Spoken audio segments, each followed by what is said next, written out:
Just like little kids at the fair, we love turtles. They're armored, they're scaly, and they take life slowly. However, the leatherback sea turtle takes turtleness to a different level. Down below the photic zone, a reptilian tank the size of a Volkswagen Beetle flies through the water eating jellyfish along its path. Since other turtles wouldn't be able to survive at these depths, the leatherback can't let the pressure take any skin off its back here in life, death, and taxonomy.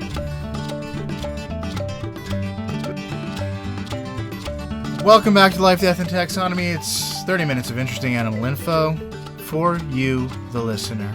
I'm Joe. And I'm Carlos. And today we're talking about a huge reptile that has a Salt Life bumper sticker and really isn't into the time-honored reptilian tradition of basking in the sun. But more on that later. Well, I guess, yeah.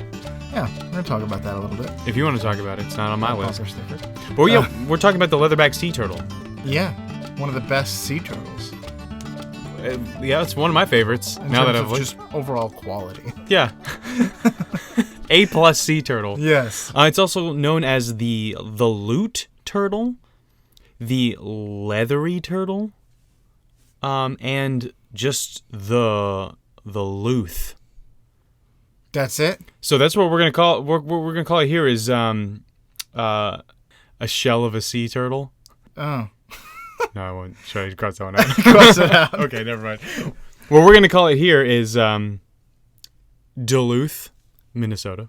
Okay. And Martin Luther. Save your soul from shell. Or shale. First, though, is that a landlocked state? You named him after a landlocked state. It's Duluth. His name is Duluth. Yeah, okay.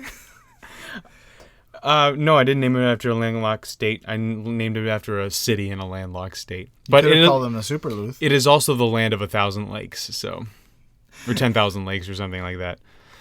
But anyway, those are the nicknames. The leathery skin turtle. Okay, let's talk about the scientific names. Let's start with the kingdom that you all know, love, and are within the kingdom Animalia. The phylum Chordata. It's a very protected spine. It's got a spine. The class is Reptilia. Reptilia.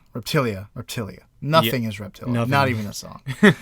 The order is Testudines. Or Testudines. Testudines?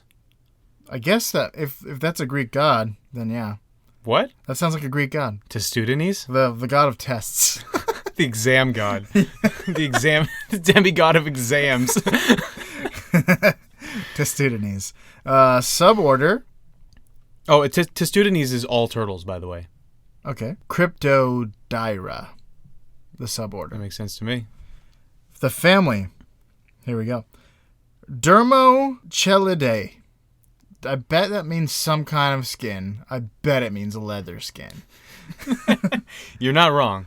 I made a mistake. Maybe it's Dermochelidae. It could be. And then the genus is... The genus is the Dermachellus or Dermachellus. Dermocles? No, it's not Ollies. You don't think so? Elys. No. Derma. Dermo. And then Chelys. Or like that could be Kellys. Kellys, I guess. Kellys. It sounds better. Dermocles. Okay, Dermocles.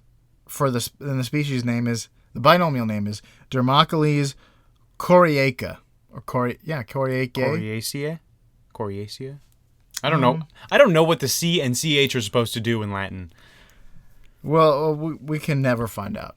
Yeah, it is impossible. It is impossible to find out. But if you're sitting in the car thinking, I would really love to look up a picture of this, do not. You're driving. It's dangerous. Instead, I'll describe it for you. Leatherbacks are the world's largest sea turtle. And largest turtle. Yeah, that's true. They have a teardrop-shaped body with large, powerful front flippers. Unlike pond turtles with webbed, clawed fingers, sea turtles have flattened limbs with no claws. This distinction, among others, shows how sea turtles are built for life at sea rather than spending some time in the water and some time on land. They do have to come on land sometimes. That's where they lay eggs. Mm-hmm. But They're not very good at it. they're not good at it. They're terrible at it, actually. Quite vulnerable on land. Yeah, yes. And slow. But leatherbacks are also gray or black with white blotches. I was getting like a blue tinge in Yeah. some of them. It's hard to say. Whenever you get a reptile, it's like, it's a gray. It's like a weird shiny gray blue, right? Yeah. It's every color except for any good ones. Blue's a good color. It is, but it's barely blue. It's Okay. actually like, I think probably the number one most favorited color is blue. Well, like a deep navy blue. Not many things in nature are blue aside from the sky. Yeah, even blueberries are like purple. Yeah, that's cheating. Yeah. Like many creatures, their colors are countershaded, which means they have lighter colors on their bottoms and darker colors on their tops. And we've talked about this before.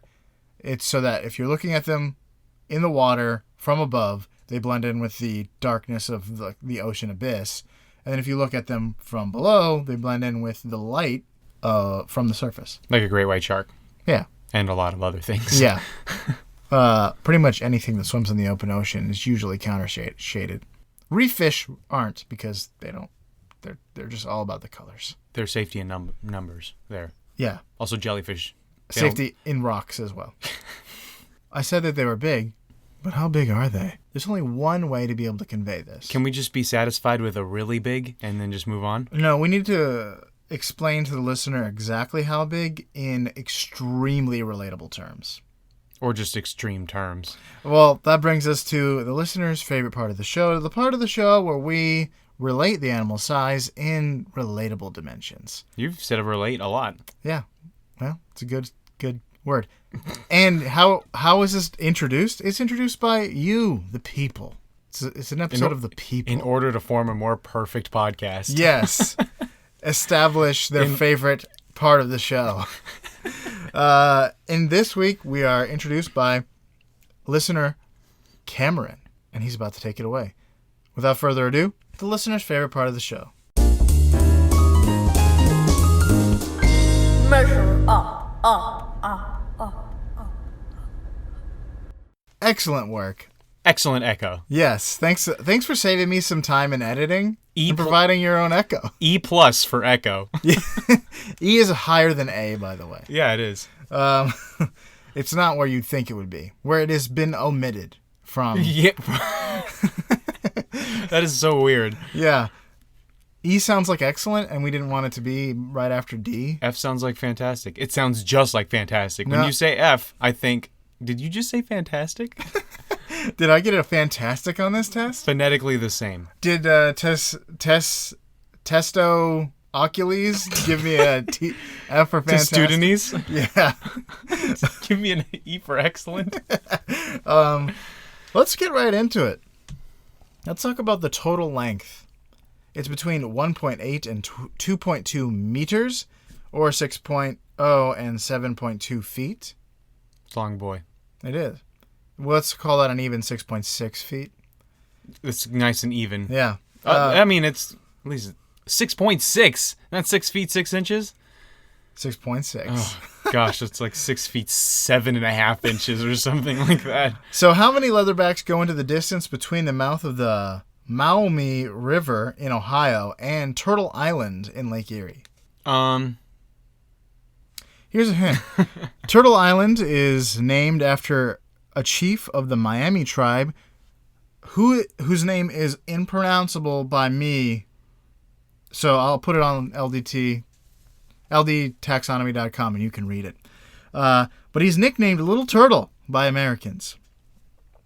He was a leader of the Western Confederacy, an organization of native tribes that were dedicated to resisting American encroachment west. Little Turtle later became popular among Americans in the early 1800s because he dissented with his own people in attempts to make peace with Americans. Okay. I'm going to say 6,000. 6,000 what? Leatherback sea turtles. I think this island is 10 miles out from the thing. It's not that far into the lake. I think it's close to the lake. Okay. I mean, close to the edge of the lake, near the mouth of the river. Okay. So 6,000 leatherback sea turtles, end to end, could go from the mouth of this river to Turtle Island. What was your Okay. What were you assuming the turtle was in length? 6.5 feet. Interesting. Oh, you've more than doubled the mileage. It's 5 miles, but you only overshot the turtles by 2,000 turtles. It's 4,000 turtles. Huh. Well, time to whip out the trusty calculator to figure out if I did that all right. There's like 2.5 feet that you're missing from each turtle, though. Actually, probably don't want to explain this on the show. It's not fun. Nope. Let's move on to weight instead. It's 250 to 700 kilograms, or 550 to 1,540 pounds. Let's call that an even 1,000 pounds. I'll give you a bone on this one. Nice. How many turtles go into the estimated weight of the sold CD copies of Harry Connick Jr.'s album Star Turtle, which was in the 90s, early 90s? I know some of those words.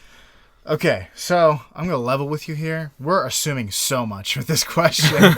I don't know that they were all the copies were sold in CD form. I'm sure some of them were like in the early 90s were in like cassette tape form.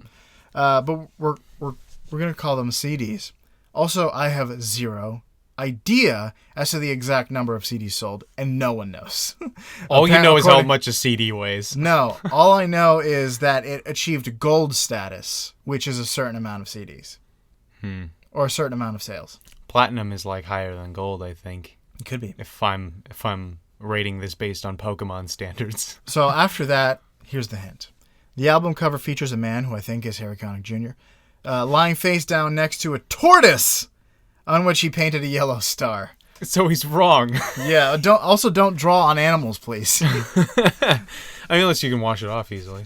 Yeah, like it's implied that this shirtless man is laying next to a tortoise on which he just painted a yellow star because there's a paintbrush near it and a yellow star on his back.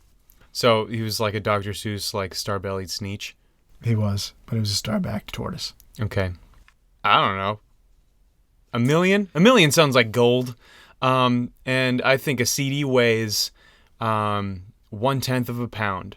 So we're going to go with 100,000. Wait. 100,000 CDs. No, I'm totally off base here. How many leathers? I've lost my track. How many pounds did you say it was? What, 1,000 pounds? 1,000 pounds. Okay. So how many what? So how many CDs go into this leatherback turtle? No, how many of the turtles go into the total weight of the album sold? sold? I see. Okay. So if 1 million were sold and they're 1/10 of a pound, then they weigh 100,000 pounds altogether. So 100. No, very wrong. So 100. The gold is 500,000 pounds. I mean, sales. It can be, I guess. Gold is 500,000 sales, and the combined weight of these CDs, if they were all sold in CD form, is 18,125 pounds. Okay, so CDs are a lot lighter than I had anticipated. So that's 18,000 leatherbacks. Okay. Sweet. Are we done? Yeah, but Well, now let's actually, talk about some fast facts. Do you want to talk about more about leather turtle math? No, you're good.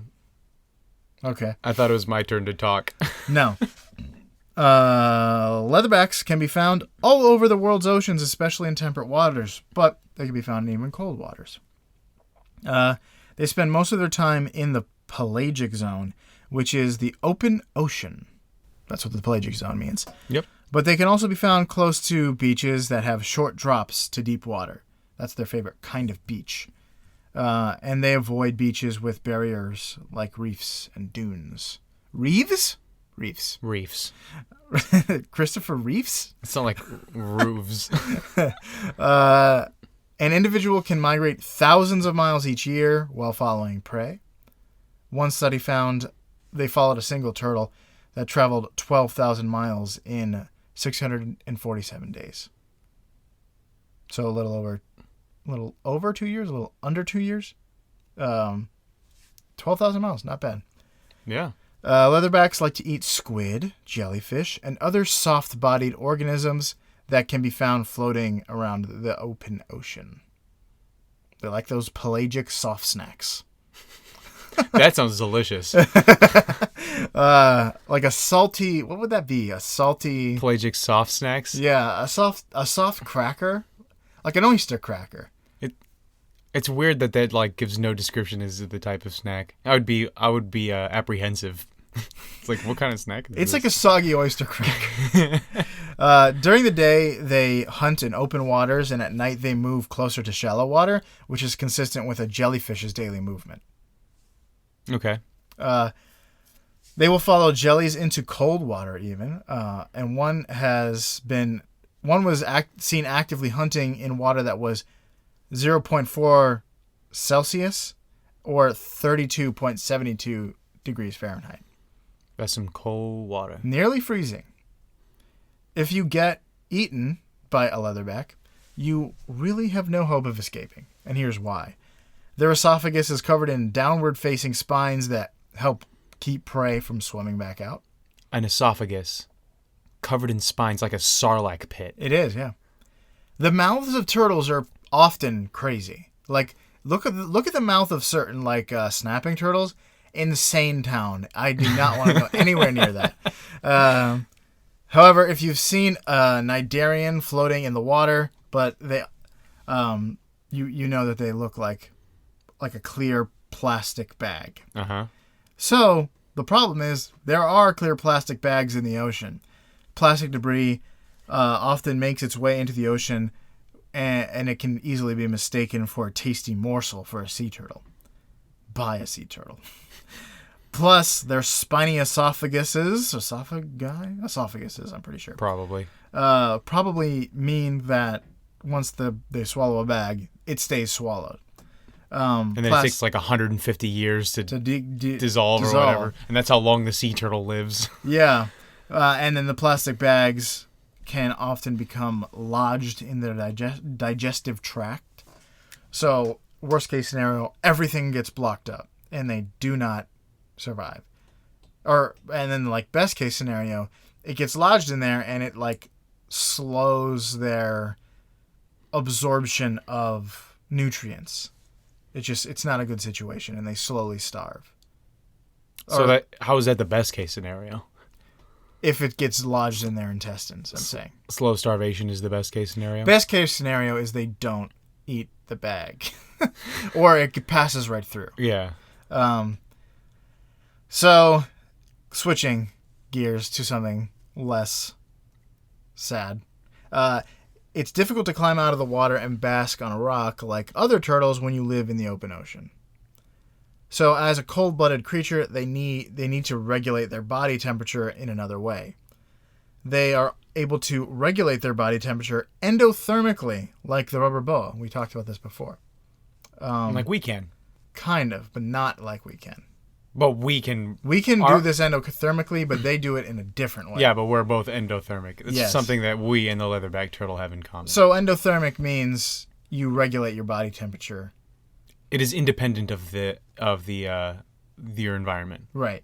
So something like a gator has to come out of the water and bask in the sun to warm themselves up. Mm-hmm. And they can survive in way higher, or way wider degrees. Right. So we do not do well if our temperature changes by 5 degrees. Right.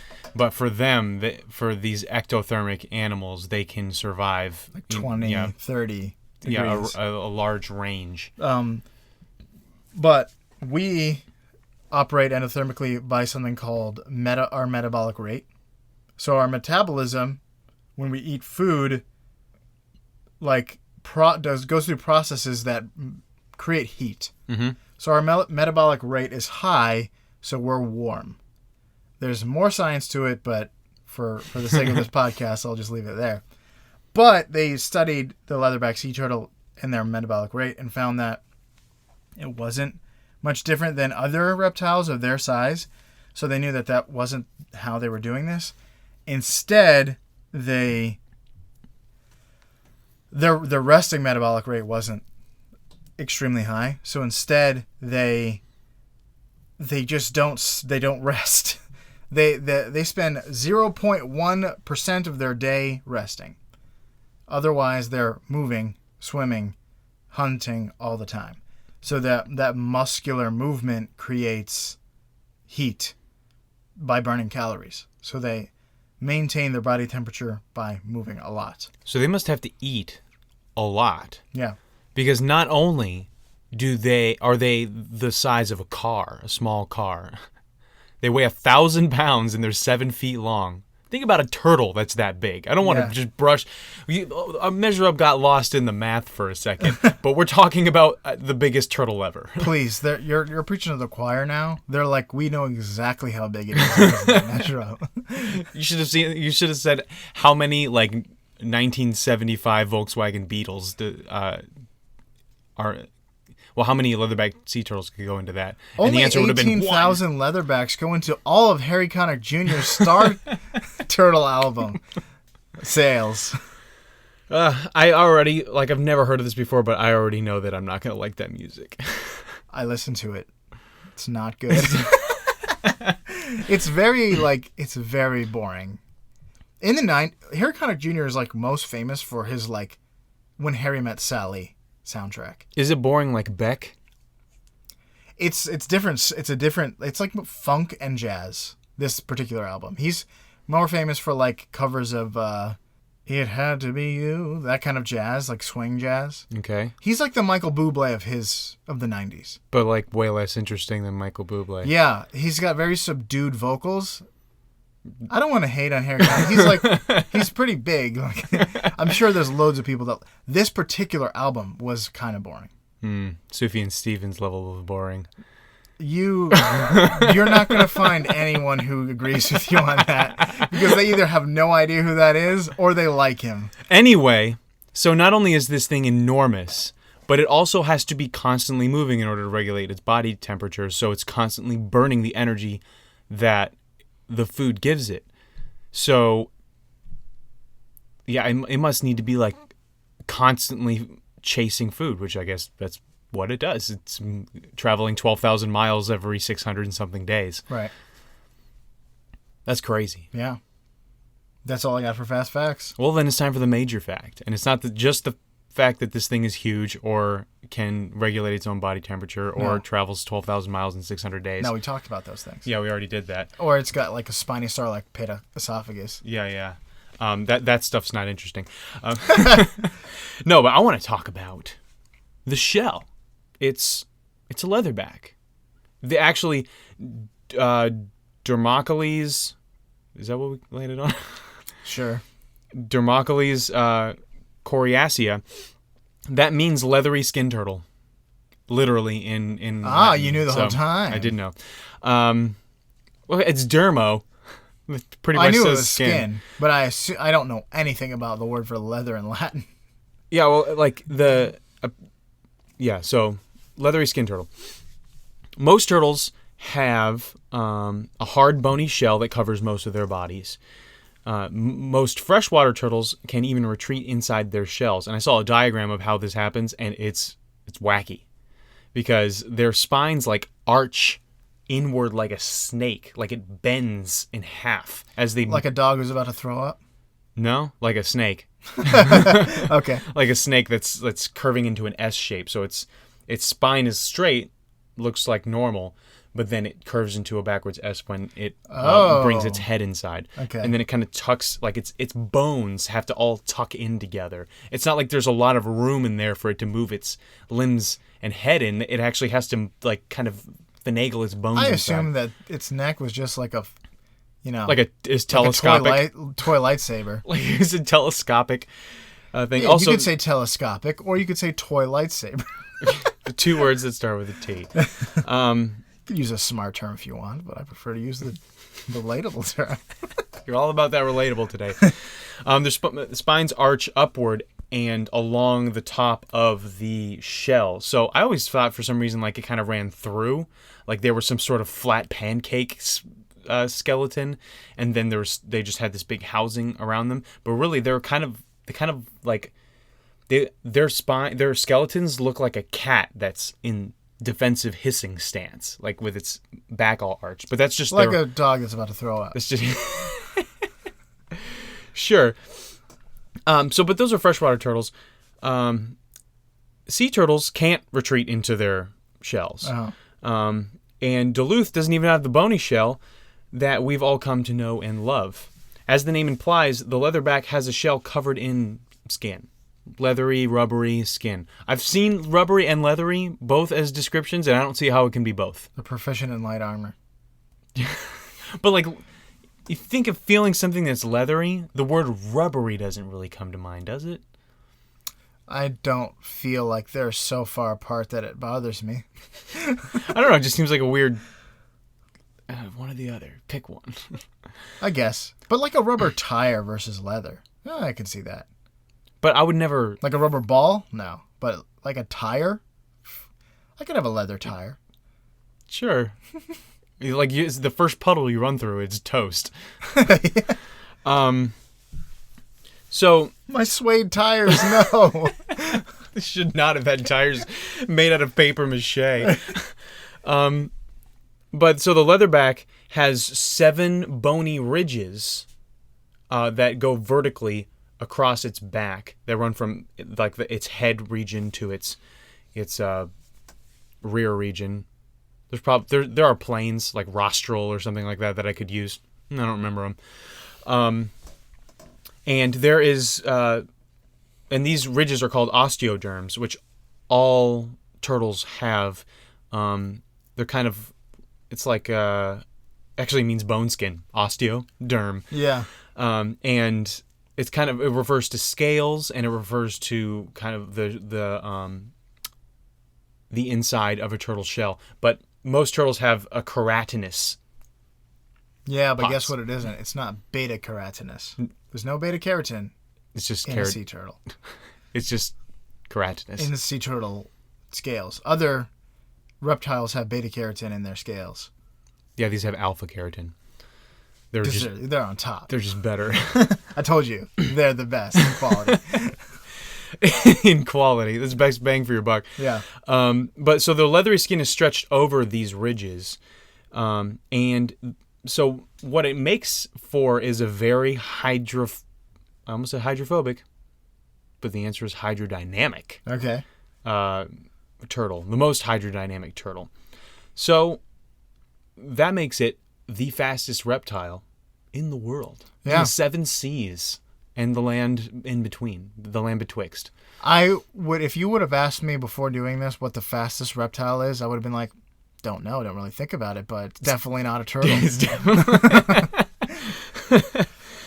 I would think it would be like a fast snake or something like that. Or like a lizard of some kind. Yeah, the one that runs across waters. And yeah, stuff. you got to be pretty fast to run on water. Or you have to have just like really good distribution of weight. But so the leatherback sea turtle can swim at speeds of up to 22 miles per hour, which is a lot faster than like you and I can swim. Doesn't really compare to like a tuna, but still, it's faster than I can run. So yeah, it's usually not going that fast. But it can reach speeds of that fast.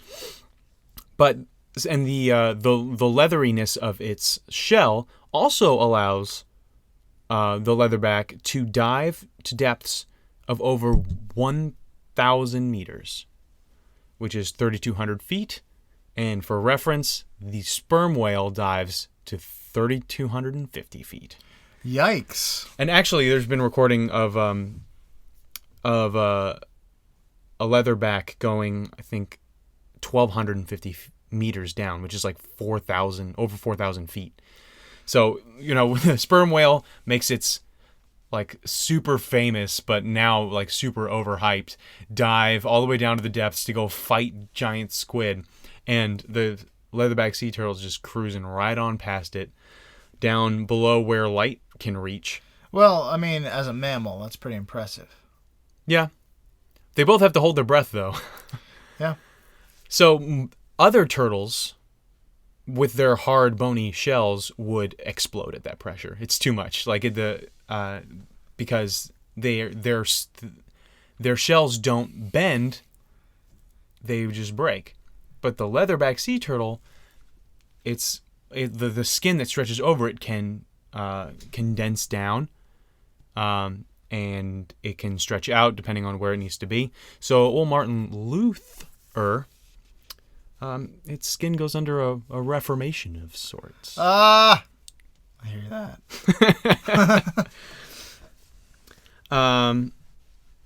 And these dives can last between 3 and 8 minutes, but sometimes up to 70 minutes. Which is like, I found a lot of neat stuff down here. I'm going to hang out. That's like a kid's movie you could watch during that time. Yeah, you could watch all of Planes 2. Yeah. I have no idea how long Planes 2 is. Honestly, probably about 70 minutes. It's about 70 minutes more than you want to watch. But that's all I got on the leatherback sea turtle. So it doesn't actually have a shell. It's just bony ridges covered in skin. It makes it the fastest reptile alive. It's the biggest turtle on Earth.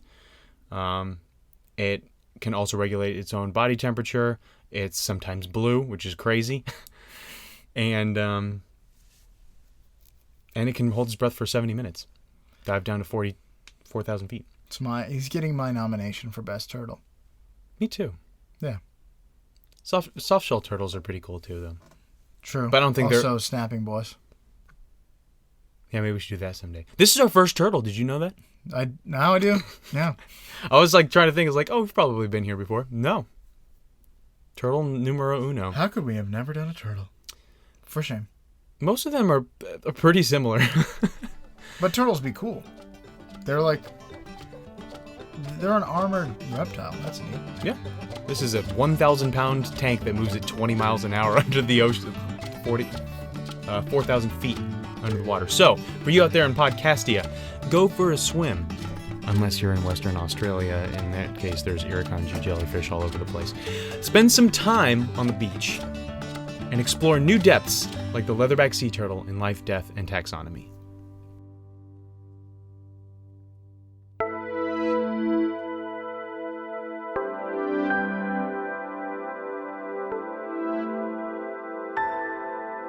Hey everyone, we love being able to deliver interesting animal info hot and fresh to your ear canals.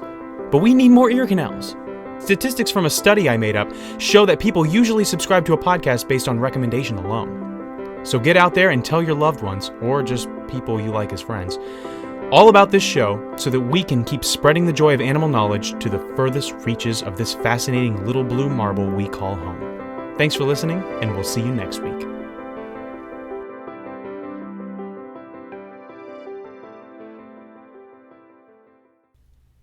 Just like little kids at the fair, we love turtles.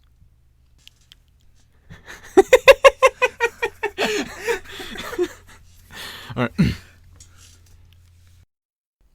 I also had a joke, which I didn't have time to make, where when you said they have... I saw you made a face. When they're under extreme pressure, and most turtles would explode, and I almost said explode like a high school theater director 2 days before opening. Like Coach Hines? Yeah. Sure, yeah. When Principal Langstein asked me to direct this play of Oliver, I told him I'd rather... No, I'm not going to say it. That's good. That's wise.